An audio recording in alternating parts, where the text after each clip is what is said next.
弟兄姊妹平安，今天是2025年的2月11号。今天的经文是诗篇115篇，撒母耳记上卷第9章15节到第10章的第1节，提摩太前书第3章第1节到第9节。今天要跟大家分享的主题是膏立。被上帝所膏抹是一件很神圣的事，也是非常严肃的事情，必须非常认真的去看待。以色列的第一个国王扫罗是上帝所亲自挑选的，并且派撒母耳所膏抹的一个国王，是上帝的仆人。膏抹设立在后来的帝王时期就成了世代的定例，甚至到后来成为教会领袖同工受案例的一个典型模式。撒母耳记上卷第9章15节到第10章的第1节，记载了上帝交代撒母耳去为扫罗抹油，膏立他作为以色列国的领袖。经文这样说道：扫罗还没有到的前一天，上主曾经指示撒母耳，明天这个时候我会差一个便雅悯支族的人到你这里来，你要用油膏他，立他做我子民以色列的统治者，他会保护他们，救他们脱离非利士人的手。我看见了我的子民在受苦，我听见了他们的哀求。撒母耳看见扫罗的时候，上主对他说，这个人就是我告诉你的那人，他将治理我的子民。那时撒母耳来到城门边，扫罗向前问他，请问先见住在哪里？撒母耳回答，我就是先见，你先走吧，先到敬拜的场所去。今天你们2人要跟我一起吃饭，明天早晨我会回答你们所有的问题，然后送你们上路。至于3天前丢了的那几匹驴，你不用担心，已经找到了。但是以色列人渴求的是谁呢？就是你和你父亲的家族。扫罗回答说，我是属于便雅悯支族，是以色列中最小的，我家又是这支族中最微不足道的一家，你为什么对我说这样的话呢？撒母耳领扫罗和他的仆人到了大房间里，让他们坐在首位，那里一共有30位客人，大家都入席了。撒母耳对厨子说，把我吩咐你留下来那块肉拿来。厨子就把那块特选的腿肉拿来，放在扫罗的面前。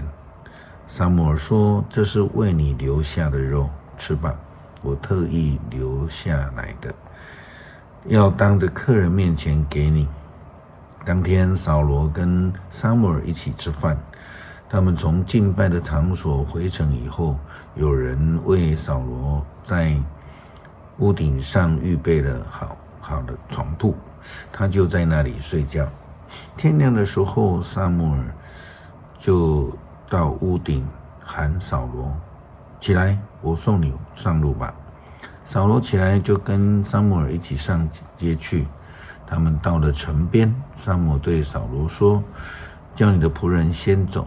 仆人先走后，撒母耳就说，在这里等一下，我要把上帝的话告诉你。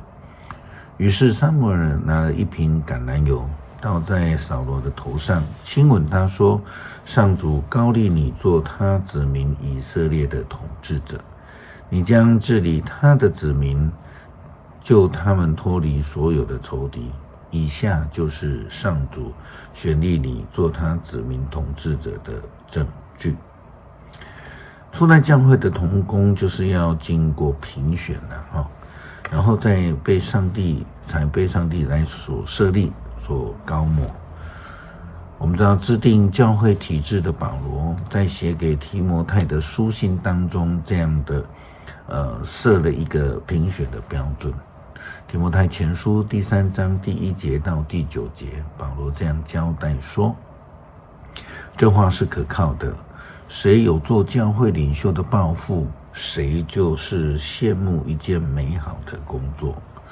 教会领袖必须是无可指责，他只能做一个妻子，他只能有一个妻子，他为人要严肃，能管束自己，生活有规律，乐意款待异乡人。他必须善于教导，不酗酒，不好斗，性情温和良善，不贪爱钱财。他必须善于处理自己家里的事，使儿女知道顺从，事事敬重。一个人不知道处理自己的家，怎能够看顾上帝的教会呢？教会领袖也不应该是初参加教会的人，免得这个人心高气傲，倒魔鬼的吕测而被定罪。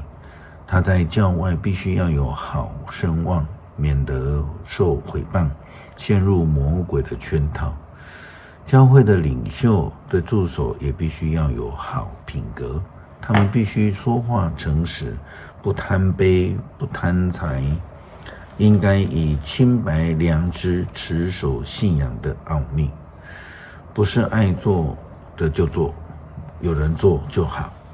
教会的同工必须在行为上，在信仰上，在人际关系上，在婚姻家庭上能够做美好的榜样，这样的人才能够被选、被膏立成为上帝的仆人，教会的同工，甚至是监督。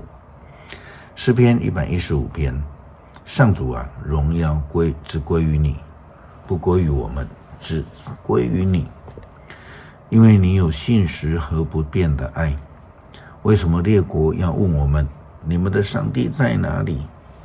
我们的上帝在天上，他照着自己的旨意行事。他们的偶像用金银铸造，是人手的雕塑品。他们的有嘴巴却不能讲话，有眼睛却不能观看，有耳朵却不能听，有鼻子却不能闻。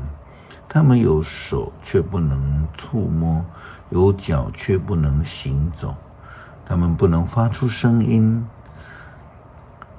愿所有制造和相信偶像的人都跟他们所造的偶像一样。以色列人要信靠上主，他帮助你们，保护你们。亚伦家的祭司要信靠上主，他帮助你们，保护你们。所有敬畏他的人要信靠上主，他帮助你们，保护你们。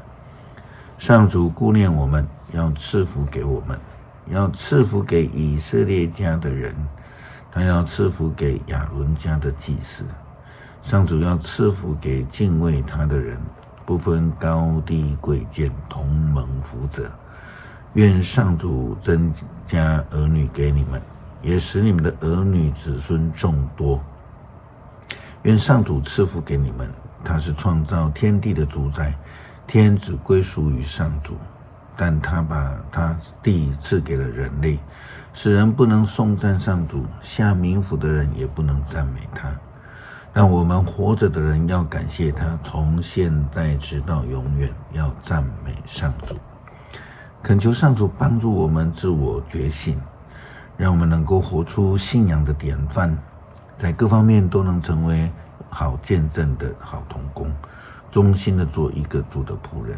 祷告奉主耶稣基督圣名求，阿们。